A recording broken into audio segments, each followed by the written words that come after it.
You're never going to believe it, but there's drama in Washington, D.C., and I'm going to go over all of it in the next 8 to 9 minutes. Thank you guys for stopping by. I'm still in Phoenix at a business conference. I got to sit with multi-hundred millionaire Damon Johns, who did FUBU and Shark Tank, and learn from him. It was really, really neat. But let's go ahead and jump into the news.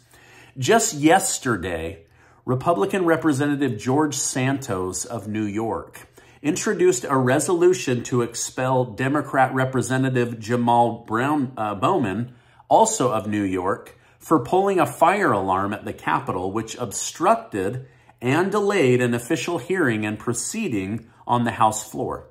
Now, Representative George Santos, who has been accused of stealing money from his campaign, is arguing that if he, as someone who has not been convicted of a crime, is expelled, then Bowman, who pled guilty to a crime, should also be removed. Now, we all know that Jamaal Bowman was trying to shut down a vote. He lied. He then later said, yeah, I pulled that fire alarm.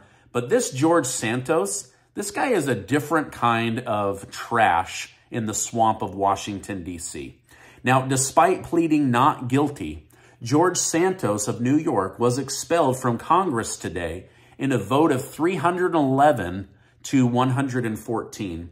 While he hasn't been convicted, the House Ethics Committee published a report which showed evidence that he used campaign funds for his own personal use, including subscribing to OnlyFans, getting botox treatments to make himself look younger and more attractive, and on and on. This guy went on trips, he partied, all using money that was, that came from donors. They trusted this guy, and he dresses up like a transgender. He's stolen. He's been in trouble for stealing. I mean, this guy is a typical criminal politician, but he's going to be booted out by the other criminals because his sins came to light. Now, I agree with getting this guy out, but I also agree with getting a lot of other criminals out of Washington, D.C. Unfortunately, they protect each other, and you and I have to pay for their sins through our taxes. All right, now speaking of investigations, the House Oversight Committee has nearly finished theirs into President Joe Biden and is now confident that they have enough evidence to formalize an impeachment inquiry. Now, wait a minute. Isn't this the same thing that the Democrats said they're never going to find any evidence and this whole thing will end up being a witch hunt, right? Now, inside sources have claimed that Republicans are just 2 weeks away from moving forward with the official impeachment inquiry. So, Oversight Committee Chair James Comer commented on the current state of the inquiry. He said, "We're assuming the worst, that we'll have to go to the courts. So we'll be trying to do everything we can to make sure that we're successful." And this is why they've been slow walking this investigation, is they're trying to create the perfect case against a sitting president. By the way, thank you guys so much for liking and sharing these videos. It helps me out so much, especially as a small news station. So thank you so much. Now, former President Donald Trump has just received a huge win in his New York civil fraud trial. During a hearing, Deutsche Bank executive David Williams testified under oath that it is not entirely unusual for the bank to cut the client's stated asset value by over 50% and approve a loan regardless. While prosecutors are trying to prove that Trump artificially inflated the value of his assets, this testimony today shows that his estimates didn't raise a red flag at the bank. So again, the state of New York and the people that hate Donald Trump are after Donald Trump. But the people that actually borrowed money, the ones that would have standing in this case, they're saying, we didn't have any red flags. He didn't miss any payments. All of the money and interest was paid back to us.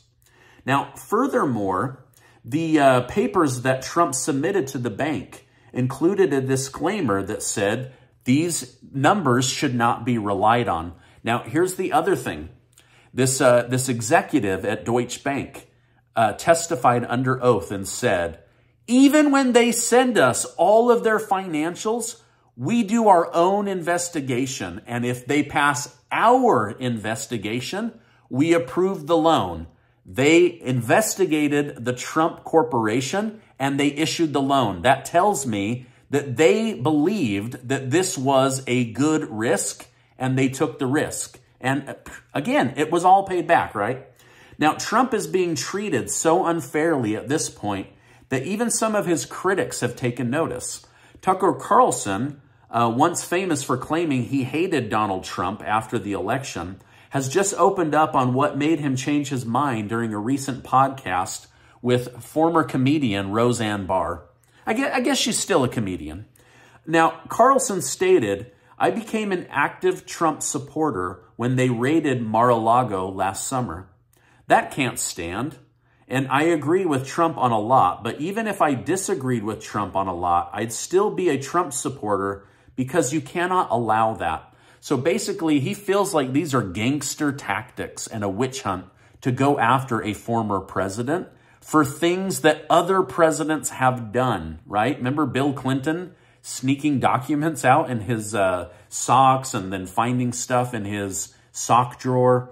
But, you know, if it's Donald Trump, of course, you have to go after him. Republican Representative Jim Jordan of Ohio has just claimed that the White House also worked with YouTube to censor what it deemed as COVID-19 misinformation, thus limiting free speech.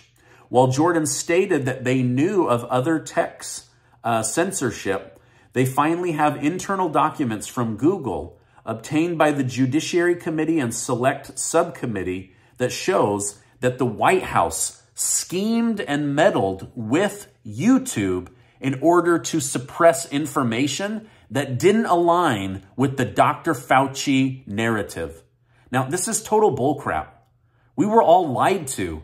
Our lives were upended. Some people lost their job. Some people have never recovered from all the hell that we were put through with COVID, only to find out that it wasn't what we were being told, that we were being manipulated and lied to, that the data was being covered up. And why? So that Big Pharma could get access to our arms. Well, now it's come out that sadly, even YouTube, who I love, colluded with the government, colluded with Joe Biden. Makes me angry.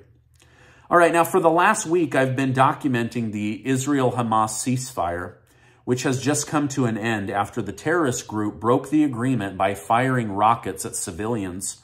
Sadly, there was also an attack at a bus station where a pro-Palestinian person in Israel jumped out and started shooting up dozens and dozens of people at a bus stand.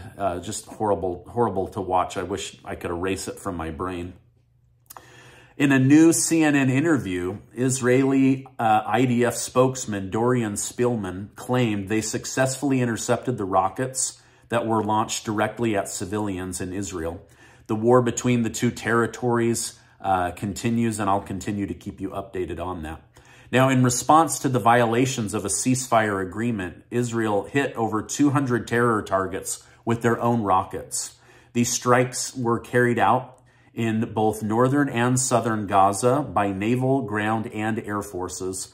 Leading up to the violation, Hamas refused to allow the Red Cross in to visit the remaining 140 hostages and denied the release of them. So unfortunately, the battle has begun again.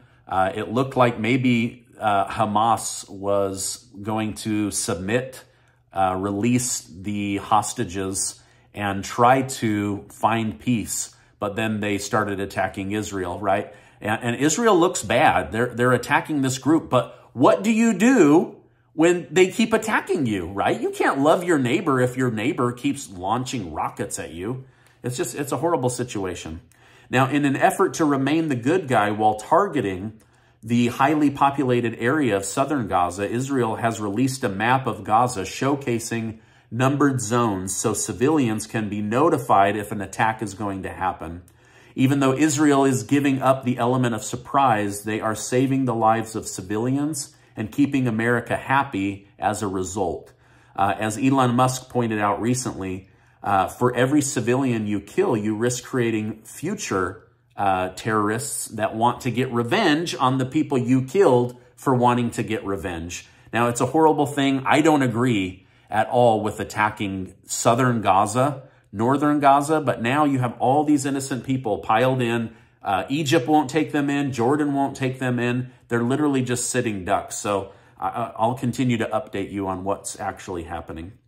Now, Florida's Governor Ron DeSantis and Gavin Newsom of California finally had their long-anticipated debate on Fox News, and it seemed to be fairly balanced. In one instance during the debate, DeSantis accused Newsom of running a shadow campaign against Joe Biden, to which he responded, "I'll tell you why I'm here. I'm here to tell the truth about Biden and Harris's record, and also compare and contrast that record to Ron DeSantis. But there's one thing in closing that we have in common, is neither of us will be the nominee for our party in 2024. So it was a really good burn against Ron DeSantis, but I still think Gavin Newsom may be gearing up to run. I don't know. Let me know your thoughts in the comments down below.